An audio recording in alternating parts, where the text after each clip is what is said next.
चलिए,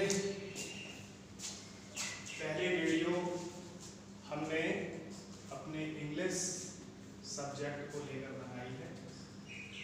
तो जैसा कि हमने लिख ही दिया है, first online video relatives in English syllabus, मतलब पहली हमारी ऑनलाइन वीडियो है जो कि इंग्लिश सिलेबस से संबंधित है। ठीक है, हमारे चैनल का नाम है my YouTube channel Parth classes.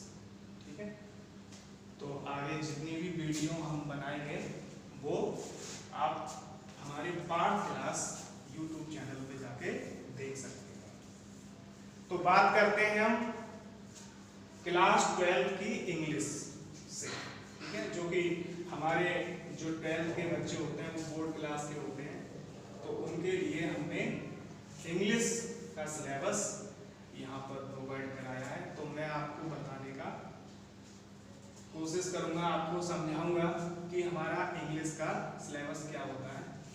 ठीक है, तो सबसे पहले जैसा कि हमने लिख दिया है, the whole question paper is divided into two sections, section A and section B. ठीक है dear student, the whole questions, संपूर्ण प्रश्न पेपर इज डिवाइडेड, बांटा गया है इनटू टू सेक्शन, मतलब दो भागों में, सेक्शन ए और सेक्शन बी। ठीक है, जिसमें आपका section A will contains of pros, poetry, short story and the play the merchant of Venice. ठीक है, मींस ये है कि सेक्शन ए में आपकी प्रोज, पोएट्री, शॉर्ट स्टोरी और एक आपकी नाटकीय पुस्तक है, ठीक है, जिसका नाम है द मर्चेंट ऑफ वेनिस। ठीक है, वेनिस का व्यापार, ये आपकी एक पुस्तक है, नाटक है। ठीक है, इंग्लिश में, तो ये आपके सेक्शन ए से है। सेक्शन बी आपका विल कंटेंस जनरल इंग्लिश, मतलब सेक्शन बी में आपकी सामान्य अंग्रेजी आती है। तो बात करते हैं हम सेक्शन ए से। ठीक है, जैसा कि आपको डियर स्टूडेंट दिख रहा है कि हमारा सेक्शन ए 50 मार्क्स का, 50 नंबर का होता है। ठीक है, तो ये 50 नंबर का जो होता है, हमें किस किस तरीके से, किन किन क्वेश्चनों को कर करके हमें नंबर प्राप्त होते हैं, ठीक है, उसके ऊपर आज हम लोग बातचीत करते हैं। तो सबसे पहला हमारा जो सेक्शन ए में हमको प्रश्न पत्र में जो पहला क्वेश्चन हमको दिखाई देता है, explain with reference to the context one passage from prose and one stanza from poetry. ठीक है, मींस ये है कि आपको एक पैसेज दिया जाएगा जिसमें, ठीक है, वो आपका प्रोज से भी होगा और पोएट्री से भी होगा, एक पैसेज दिया गया होगा। ठीक है, तो जिसमें आपको क्या करना है, उसको रेफरेंस, रेफरेंस मतलब आपको संदर्भ, कॉन्टेक्स्ट आपको प्रसंग, और उसके बाद आपको एक्सप्लेनेशन, व्याख्या करनी होती है। ठीक है, तो एक पैसेज आपको कहां से, प्रोज से मिला, और एक कहां से मिला, पोएट्री से मिला। ठीक है, प्रत्येक पैसेज आपका 8-8 नंबर का होता है। इस तरीके से आपको कितने मार्क्स प्राप्त होते हैं, 16 मार्क्स प्राप्त हो जाते हैं। ठीक है, number 2, one short answer type question from prose not to exceed 30 words, मतलब एक आपको शॉर्ट आंसर टाइप क्वेश्चन मिलेगा। ठीक है, फ्रॉम प्रोज, कहां से, प्रोज से मिलेगा, जो कि आपको 30 शब्दों से अधिक नहीं लिखना है। ठीक है, और वो आपका कितने मार्क्स का होगा, वो आपका 4 मार्क्स, मतलब 4 नंबर आपको इसमें से प्राप्त हो जाते हैं। ठीक है, नंबर तीसरा पॉइंट है वोकैबुलरी। ठीक है, बेस्ड ऑन प्रोज टेक्स्ट। कुछ बच्चे हमारे वोकैबुलरी नहीं समझ रहे होंगे। ठीक है, वोकैबुलरी से मतलब ये है, जो क्वेश्चन आंसर के बाद हमारी टेक्स्ट बुक में जो हमारे सिनोनिम्स होते हैं, एंटोनिम्स होते हैं, फिल इन द ब्लैंक्स होते हैं, ठीक है, जो हमारी एक्सरसाइज दी गई होती है, ठीक है, तो उनमें हमारे जो भी वोकैबुलरी में मतलब आपके वही true and false, antonyms, synonyms, one word substitute, जो हमारे टेक्स्ट बुक में है, ठीक है, प्रोज में, ठीक है, तो वहां से आपको ये मिलेगी वोकैबुलरी, वो भी आपकी 4 मार्क्स की है, जिसमें आपको 4 नंबर प्राप्त होते हैं, ठीक है। तो समझ गए होंगे वोकैबुलरी क्या होती है। नंबर 4, ठीक है, जिसमें आपको central idea of any one, मतलब पोइट्री से आपको एक सेंट्रल आइडिया करना होता है, ठीक है। पोइट्री में जैसा कि आपके पोइट्री में 10 पोएमें दी गई हैं, ठीक है, जिनमें से आपके पेपर में 4 पोएम के सेंट्रल आइडिया दिए गए होते हैं, और उनमें से आपको कोई एक सेंट्रल आइडिया लिखना होता है। आपके 6 मार्क्स का है, 6 नंबर का है, ठीक है। One long answer type question from the Merchant of Venice, not to exceed 75 words. एक लॉन्ग आंसर आपको करना होता है, कहां से? मर्चेंट ऑफ वेनिस, ठीक है, जो कि आपको 75 वर्ड से अधिक नहीं लिखना है, ठीक है। ये कितने नंबर का है? ये आपको 8 मार्क्स, ठीक है, 8 नंबर आपको इसमें से प्राप्त हो जाते हैं, ठीक है। मर्चेंट ऑफ वेनिस में आपको कुछ नहीं करना है, केवल क्या करना है? एक लॉन्ग आंसर लिखना होता है। तो बच्चों आपको ये 8 मार्क्स जो हैं वो बहुत सरल पढ़ सकते हैं अगर आप इस मर्चेंट ऑफ वेनिस को ठीक से पढ़ लेते हो तो, क्योंकि आपको यहाँ से केवल एक क्वेश्चन मिलता है, वो भी आपको long answer. 2 short answer type question from short story, not to exceed 30 words, ठीक है। आपकी शॉर्ट स्टोरी से, ठीक है, शॉर्ट स्टोरी में आपके 4 लेसन दिए गए हैं, ठीक है, जिसमें से आपको 2 शॉर्ट आंसर करने होते हैं और वो 30 वर्ड से अधिक नहीं लिखने होते हैं, ठीक है। 30 वर्ड से आप अधिक ना लिखें, क्योंकि अगर आप अधिक लिखते हैं तो आपका समय ही खराब होगा। तो हमें अपने समय को ध्यान रखते हुए ज्यादा वर्ड नहीं लिखना है। 30 वर्ड्स पूछे हैं, जो नेसेसरी हो, पेपर में जो पूछा गया हो हमें उतना ही करना है, एडवांस नहीं करना है। 4 + 4 8 मार्क्स, मतलब आपका प्रत्येक जो क्वेश्चन है 2 क्वेश्चन दिए गए होते हैं, तो आपके 4-4 नंबर के होते हैं। इस तरीके से आपको 8 नंबर प्राप्त हो जाते हैं, ठीक है। आपका लास्ट टॉपिक है फिगर ऑफ स्पीच, ठीक है। फिगर ऑफ स्पीच को हम हिंदी में क्या बोलते हैं? हम बोलते हैं फिगर ऑफ स्पीच को अलंकार, ठीक है। एक तरीके से शब्दों की फिगर्स, शब्दों की आकृतियां, मतलब शब्दों को बढ़ा चढ़ाकर कहना, ठीक है, अपनी भाषा को बढ़ा चढ़ाकर कहना, ठीक है, अलंकृत करना, ठीक है, ये हमारी फिगर ऑफ स्पीच है, ठीक है। तो फिगर ऑफ स्पीच में define any one of the following figure of speech with examples, मतलब आपको किसी फिगर ऑफ स्पीच की परिभाषा, ठीक है, आपकी 7 फिगर ऑफ स्पीच दी गई हैं, जो कि नीचे हैं। Simile, metaphor, personification, apostrophe, oxymoron, onomatopoeia और हाइपरबोल। ये आपकी 7 फिगर ऑफ स्पीच है, ठीक है। तो जिसमें से आपको किसी एक फिगर ऑफ स्पीच की डेफिनेशन पूछी जाती है और आपको उसका एग्जाम्पल देना होता है। तो एग्जाम्पल्स आपका 2 मार्क्स का हो गया और आपकी जो डेफिनेशन है वो भी 2 मार्क्स की हो गई, तो 2 and 2 4 मार्क्स। इस प्रकार आपको 4 नंबर प्राप्त हो जाते हैं। तो ये रहा हमारा किसका? सेक्शन ए का, ठीक है। इस तरीके से हमारे 50 मार्क्स बनते हैं। अब बात करते हैं हम सेक्शन बी का। सेक्शन बी भी हमारा कितने का है? 50 मार्क्स का है। ये भी हमारा 50 मार्क्स का है। यहां देखते हैं कि इन 50 मार्क्स को हम किस तरीके के क्वेश्चनों में डिवाइडेड करते हैं, कैसे क्वेश्चन हमारे सामने आएंगे जो कि हमको 50 नंबर प्राप्त होंगे, ठीक है। तो बात करते हैं सबसे पहले हम डायरेक्ट एंड इनडायरेक्ट नरेशन, ठीक है। आउट ऑफ 2 डू एनीवन, मतलब आपको 2 दिए गए होते हैं जिनमें से आपको एक करना होता है, ठीक है। आपका 2 मार्क्स का है, 2 नंबर आपको मिलेंगे यहां से। सिंथेसिस, ये जैसा कि आप नाम से ही समझ रहे हो, सिंथेसिस का मतलब संश्लेषण, जोड़ना, ठीक है। बाकी दिए गए होते हैं उनको जोड़ना होता है, ठीक है।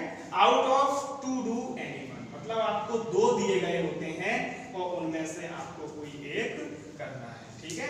ये भी आपके कितने मार्क्स का है? 2 मार्क्स का है। यहां से आपको 2 नंबर प्राप्त होते हैं।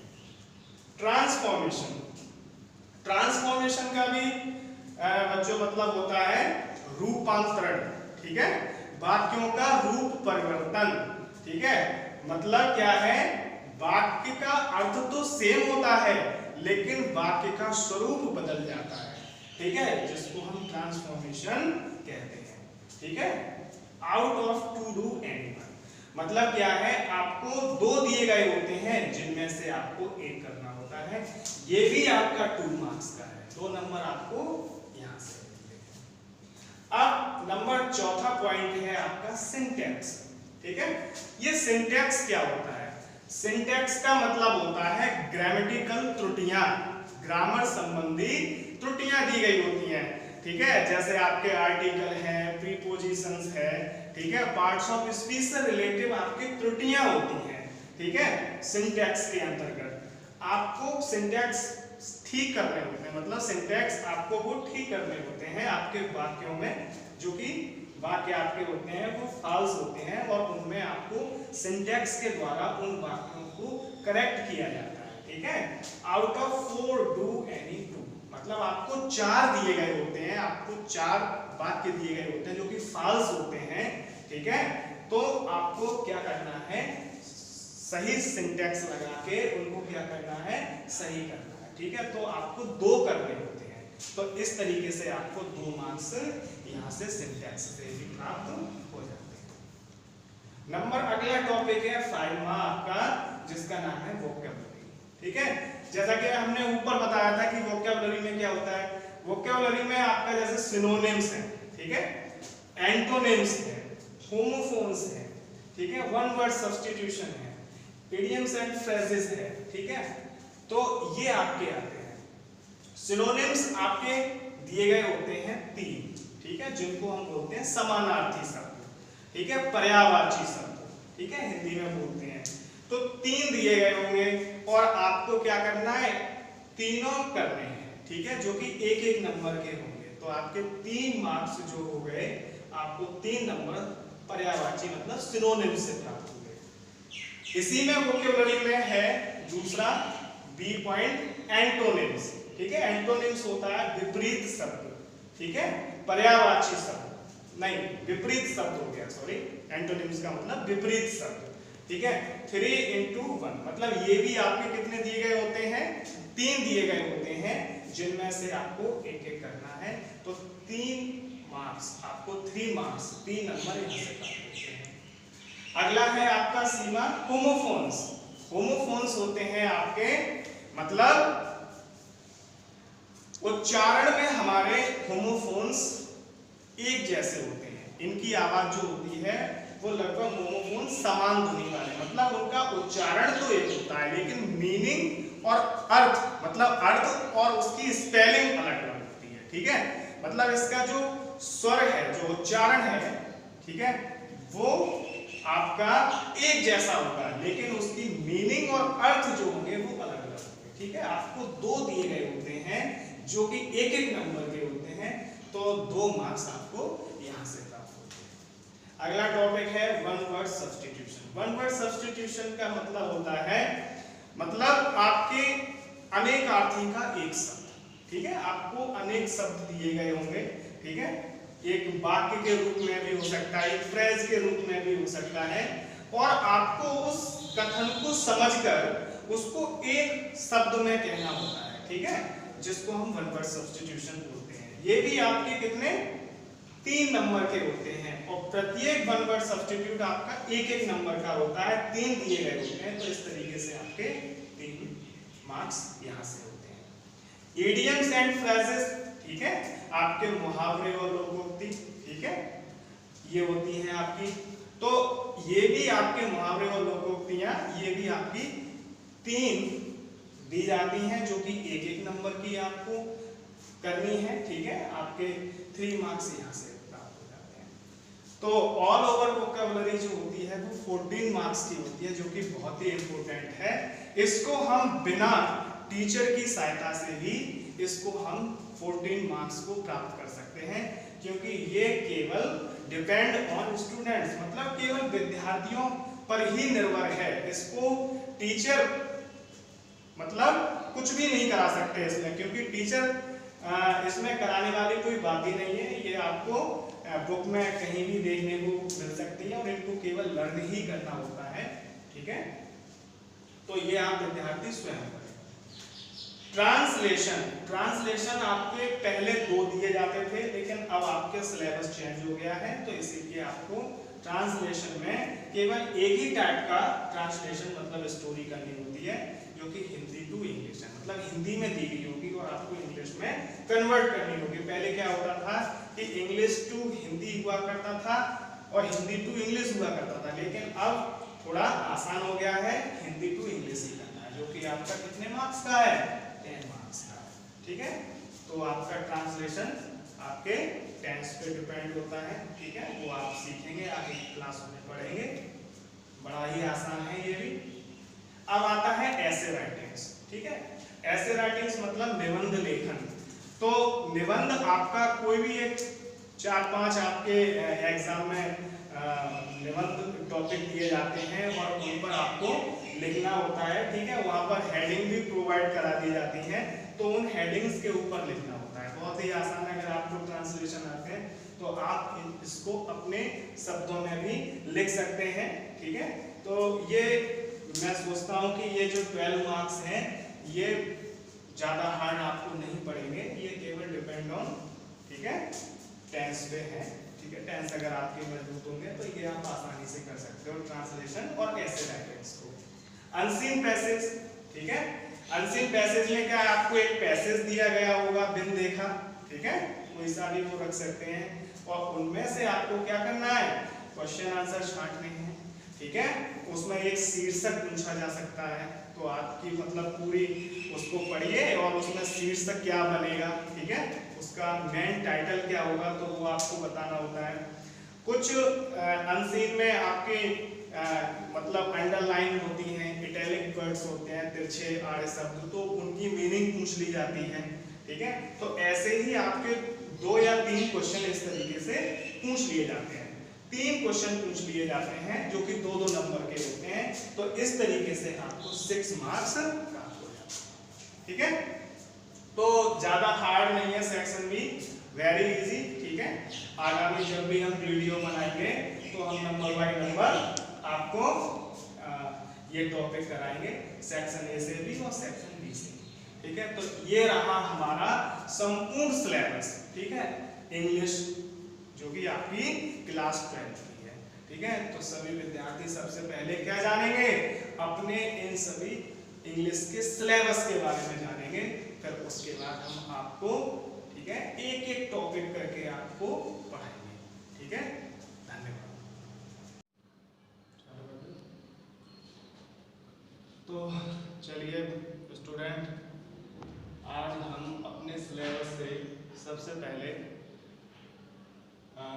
जो पार्ट फर्स्ट है इंग्लिश का पोइट्री वाला, वो शुरू करते हैं पोइट्री से, ठीक है। तो पोइट्री की सबसे पहली जो कविता है उसका नाम है character of A happy life. Character of A happy life लिखा है सर हेनरी पोर्टर ने, ठीक है, जिनका लाइफ स्पेन रहा है 1568 ईस्वी से 1639 ईस्वी तक। 1568 ईस्वी में इनका जन्म हुआ था और 1639 ईस्वी में इनकी मृत्यु हुई थी। तो सर हेनरी पोर्टर ने character of A happy life में बताया है कि एक प्रसन्न व्यक्ति के क्या गुण होते हैं। तो जैसा कि टाइटल ही का नाम है character of A happy life, एक प्रसन्न जीवन के गुण, कैरेक्टर से यहाँ मतलब गुण से है। तो चलिए पंक्तियों का अध्ययन करते हैं और जानते हैं कि एक प्रसन्न व्यक्ति के क्या गुण होते हैं। How happy is he born or taught, that served not another's will, whose armor is his honest thought, and simple truth his utmost skill. How happy is he born or taught? मतलब जन्म और शिक्षा से वह व्यक्ति कितना खुश है, कितना प्रसन्न है। That served not another's will, जो दूसरे की इच्छा, विल माने इच्छा, जो दूसरे की इच्छा के अनुसार सेवा नहीं करता है। सर्व मीन्स होता है सेवा करना, जो दूसरे की इच्छा के अनुसार सेवा नहीं करता है। Whose armor is his honest thought? Whose armor is his honest thought? उसकी ईमानदारी का विचार ही उसका रक्षा कवच होता है। आर्मर मीन्स होता है रक्षा कवच, मतलब उसकी ईमानदारी का विचार ही उसका रक्षा कवच होता है। किसका? एक प्रसन्न व्यक्ति का ईमानदारी का विचार ही उसका रक्षा कवच होता है। And simple truth his utmost skill, और सरल सत्य ही उसकी सर्वोत्तम योग्यता है। अटमोस्ट मीन्स होता है सर्वोत्तम, और स्किल मीन्स होती है योग्यता, और सरल सत्य ही उसकी सर्वोत्तम योग्यता है। तो इन्हीं चार पंक्तियों को एक बार फिर से रिपीट करते हैं। How happy is he born और टॉट, जन्म और शिक्षा से वह व्यक्ति कितना खुश है। That served not another's will, जो दूसरे की इच्छा के अनुसार सेवा नहीं करता है। Whose armor is his honest thought, उसके ईमानदारी के विचार ही उसके रक्षा कवच होते हैं। And simple truth his utmost skill, और साधारण सत्य ही उसकी सर्वोत्तम योग्यता होती है। Whose passions not his master's art, whose soul is still prepared for death, untied unto the world with care of princely love or vulgar greed. Whose passions, जिसकी इच्छाएं, प्रसन्न व्यक्ति की इच्छाएं, not his master's arts, मतलब उसकी मालिक नहीं होती हैं। जिसकी इच्छाएं उसकी मालिक नहीं होती हैं। Whose soul is still prepared for death, और जिसकी आत्मा सदैव मृत्यु के लिए तैयार रहती है। स्टिल मीन्स होता है सदैव, प्रिपेयर तैयार रहती है, फॉर डेथ मृत्यु के लिए। जिसकी आत्मा मृत्यु के लिए सदैव तैयार रहती है। Untied unto the world with care, प्रसन्न व्यक्ति संसार के बंधनों से मुक्त होता है, मतलब वह संसार के बंधनों से मुक्त होता है। विद केयर, ठीक है, उसकी परवाह नहीं करता है। ऑफ प्रिंसली लव और विलेज वल्गर ब्रीथ, ठीक है, वह ना तो राजकुमार के प्रेम की इच्छा करता है, की परवाह करता है, और ना ही साधारण लोगों की आलोचना। वल्गर ब्रीथ का मतलब होता है वे व्यक्ति जो साधारण आलोचना करते हैं, ठीक है, साधारण व्यक्ति जो आलोचना करते हैं उनकी वह परवाह नहीं करता है, और ना ही वह राजा के प्रेम या उनके उपकार की परवाह करता है। ठीक है, तो इन चार लाइनों को फिर से देखते हैं। Whose passions not his masters are, मतलब उसके प्रसन्न व्यक्ति अपनी इच्छाओं का मालिक नहीं होता है। Whose soul is still prepared for death, उसकी आत्मा सदैव मृत्यु के लिए तैयार रहती है। Untied unto the world with care, वह संसार के बंधनों से मुक्त होता है। With care of princely love और vulgar greed, और वह ना तो राजा की कृपा और ना ही साधारण लोगों की आलोचना की परवाह करता है। Who hath his life from rumors freed, who hath his life, उसका जीवन, rumors means अफवाह, freed माने मुक्त होता है, उसका जीवन अफवाहों से मुक्त होता है। Whose conscience is his strong retreat, और whose conscience, उसकी अंतर आत्मा, conscience अंतर आत्मा, उसकी अंतर आत्मा ही उसका मजबूत शरण स्थल है। ठीक है, मतलब उसकी अंतर आत्मा ही प्रसन्न व्यक्ति का मजबूत शरण स्थल होता है। मतलब प्रसन्न व्यक्ति केवल अपनी अंतर आत्मा की ही बात सुनता है। Whose state can neither flatter feel, उसकी स्थिति चापलूसों से मुक्त होती है। ठीक है, ठीक है। Whose state can neither flatter feel, मतलब प्रसन्न व्यक्ति की जो स्थिति होती है, ठीक है, वो फ्लैटर्स फील्ड, वो चापलूसों से मुक्त होती है। ठीक है, nor rule make operation great, operation means होते हैं अत्याचार करने वाले, और जो अत्याचार करने वाले लोग हैं वो महान नहीं बन सकते उस व्यक्ति को बर्बाद करके। प्रसन्न व्यक्ति को बर्बाद करके जो चापलूस व्यक्ति होते हैं वो महान नहीं बन सकते। Who envies none whom chance doth rage, nor wise who never understood how deepest wounds are given with praise, nor rules of state but rules of good. Who envies, वह ईर्ष्या नहीं करता है। None whom chance doth rage, मतलब chance miss होता है अवसर से, ठीक है, जो अवसर से उठ गए हों, ऐसे व्यक्तियों से प्रसन्न व्यक्ति जो होता है वो ईर्ष्या नहीं करता है। नॉर वाइस, और ना ही बुराई करता है। जो भाग्यवश उठ गए हैं ना तो ईर्ष्या करता है और ना ही बुराई करता है।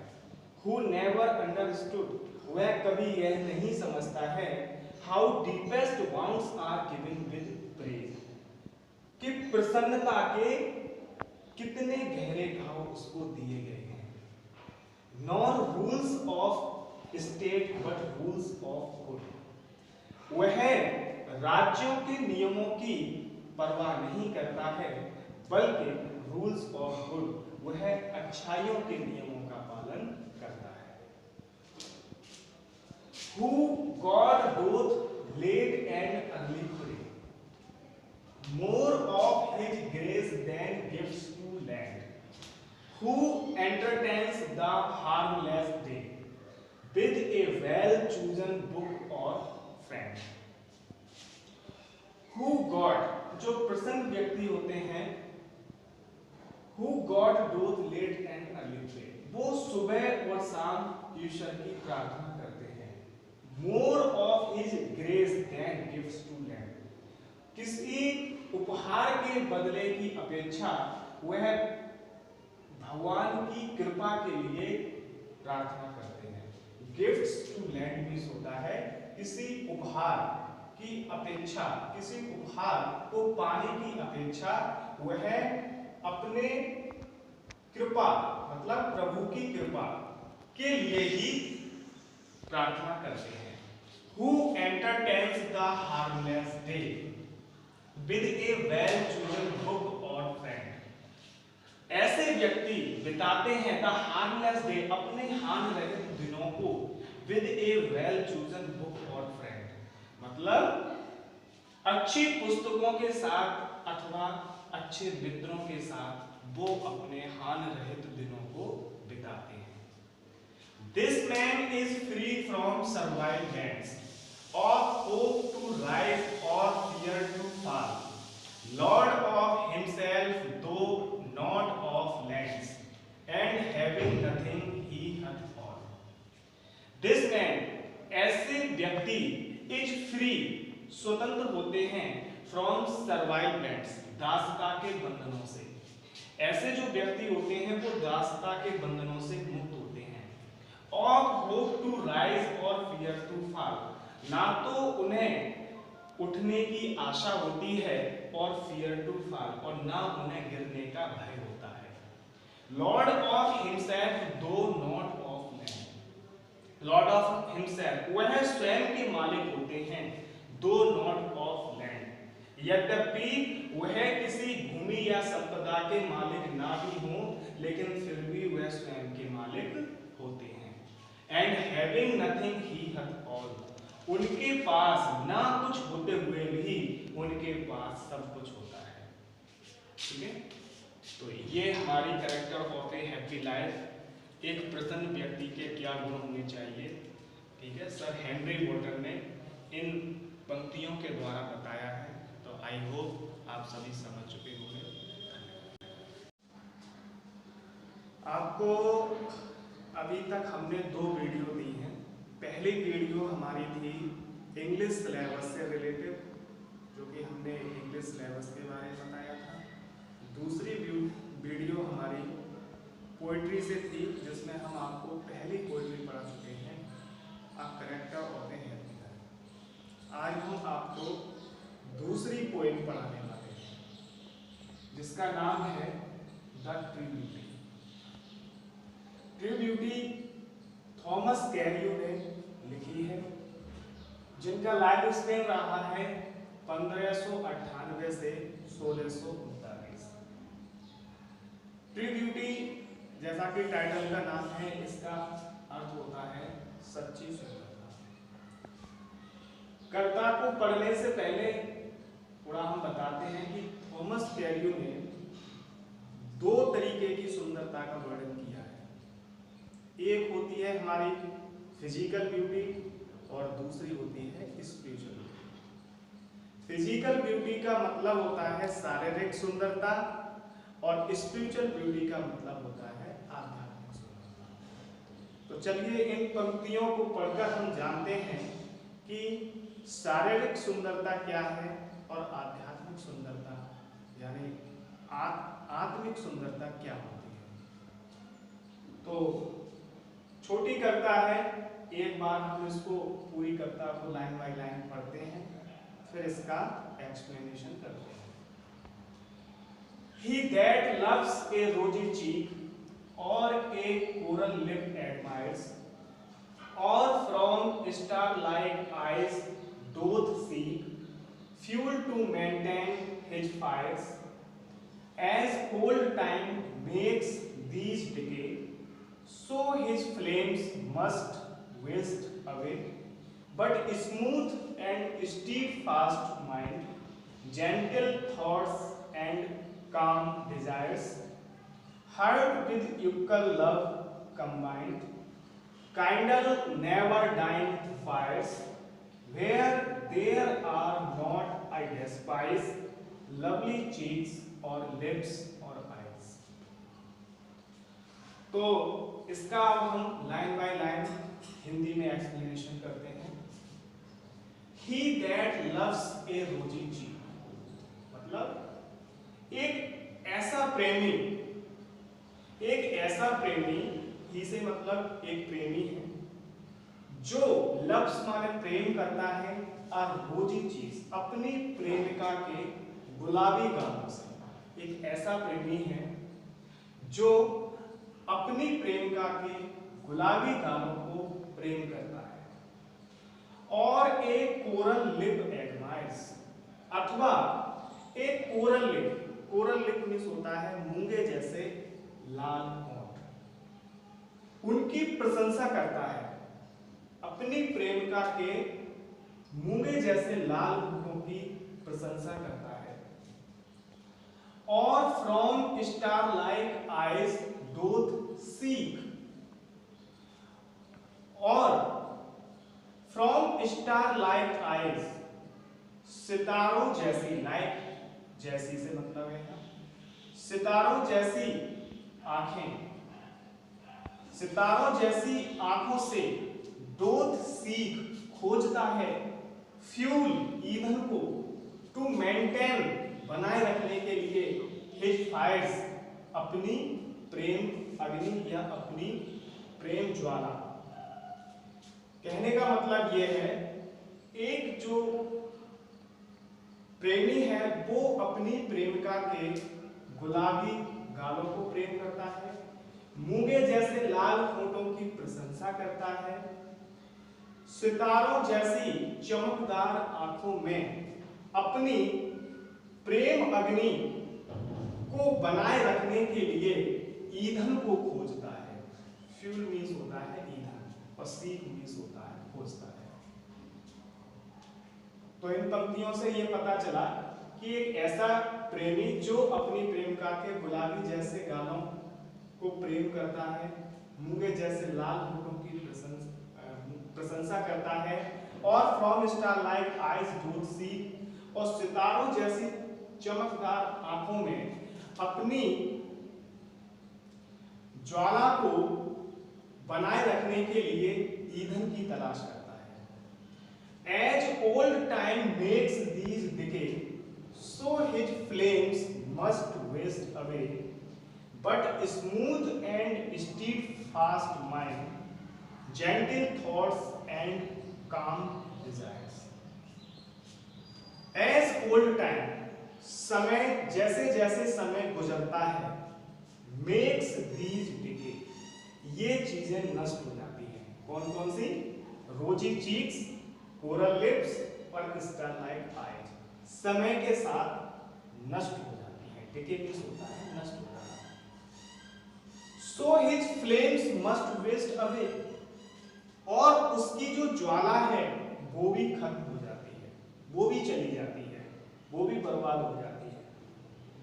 But smooth and steel fast, लेकिन स्मूथ एक सा रहने वाला एंड स्टील फास्ट माइंड, और दृढ़ मस्तिष्क, मतलब एक सा रहने वाला और दृढ़ मस्तिष्क मन, जेंटल थॉट्स सज्जन विचार, एंड काम डिजायर्स, और शांत इच्छाएं, heart with equal love combined, ठीक है, heart with equal love combined, kindle never dying fires, where these are not I despise, lovely cheeks or lips or eyes.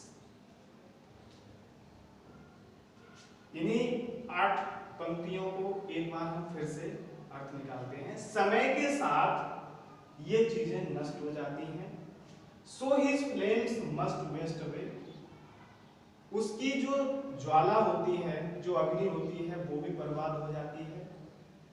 लेकिन एक सा रहने वाला दृढ़ मस्तिष्क मन, सज्जन विचार और शांत इच्छाएं, heart with equal love combined, heart means हृदय में, विद यूकल लव समान प्रेम कंबाइंड बनाए रखती है, समान प्रेम बनाए रखती है हृदय में। अगर किसी व्यक्ति का दृढ़ मस्तिष्क होगा, दृढ़ मन होगा, ठीक है, एक सा रहने वाला दृढ़ मन होगा, और सज्जन विचार होंगे और शांत इच्छाएं होंगी, तो उसके हृदय में समान प्रेम बना रहेगा। काइंडल नेवर डाइंग फायर्स, उसकी जो अग्नि है, फायर्स मींस होती है अग्नि, उसकी अग्नि कभी नहीं मरेगी। नेवर मींस कभी नहीं, मतलब उसकी अग्नि कभी नहीं मरेगी। अगर कोई भी व्यक्ति है, यहाँ जो ये लाइनें थी हमारी 2, 2, 4 और 2, 6, ये 6 लाइनें हमारी जो व्याख्यान कर रही थी वो फिजिकल ब्यूटी का कर रही थी, ठीक है। ये जो आपकी 6 लाइन थी, और ये जो आपकी 6 लाइन है, ये आपकी जो बता रही है वो स्पिरिचुअल ब्यूटी को, आत्मिक सुंदरता के बारे में बता रही है, ठीक है। तो अगर हमारे सज्जन विचार और शांत इच्छाएं होंगी, ठीक है, तो हृदय में समान प्रेम बना रहेगा। काइंडल नेवर डाइंग फायर्स, और वो अग्नि कभी भी समाप्त नहीं होगी, वो प्रेम जो अग्नि होगी वो कभी भी समाप्त नहीं होगी। वेयर दीज आर नॉट, और जहां ये चीजें नहीं है, कौन सी चीजें? Smooth and steadfast mind, gentle thoughts and calm desire, जहां ये चीजें नहीं हैं, आई डेस्पाइज, मैं घृणा करता हूं, लवली चीक्स और लिप्स और आईज, जो लवली चीक्स, जो प्रिय गाल हैं, जो प्यारे गाल हैं, ठीक है, कपोल हैं, और लिप्स जो होंठ हैं, और आईज और जो आंखें हैं, इनको मैं घृणा करता हूं। अर्थात इस कविता में थॉमस कैरी ने ये बताया है कि जो प्रेमी अपने प्रेमिका के गालों को, ठीक है, रोजी चीक्स, गुलाबी जैसे गालों को, मूंगे जैसे लाल होठों को और सितारों जैसे चमकदार आंखों को केवल प्रेम करते हैं, तो वो समय के अनुसार वो प्रेमा अग्नि नष्ट हो जाती है। लेकिन वे व्यक्ति जो आत्मिक तरीके से प्रेम करते हैं, जिनका दृढ़ मस्तिष्क होता है, जिनके सज्जन विचार होते हैं, जिनकी शांत इच्छाएं होती हैं, उनके हृदय में जो प्रेम होता है वो एक समान बना रहता है और उनकी प्रेमा अग्नि कभी भी खत्म नहीं होती है। और जहां पर ये चीजें नहीं होती हैं, कौन सी चीजें? जहां पर ये एक से रहने वाला दृढ़ मस्तिष्क विचार और सज्जन विचार और शांत इच्छाएं, जहां ये सब चीजें नहीं होती हैं, तो कभी कहता है कि मैं प्यारे प्रिय गालों को, ठीक है, जो लवली चीक्स हैं, होठों को और आइज़ों को मैं घृणा करता हूँ। तो यही इन लाइनों में कवि ने स्पिरिचुअल ब्यूटी और फिजिकल ब्यूटी के बीच अंतर बताया है। आई होप आप सभी समझ चुके होंगे।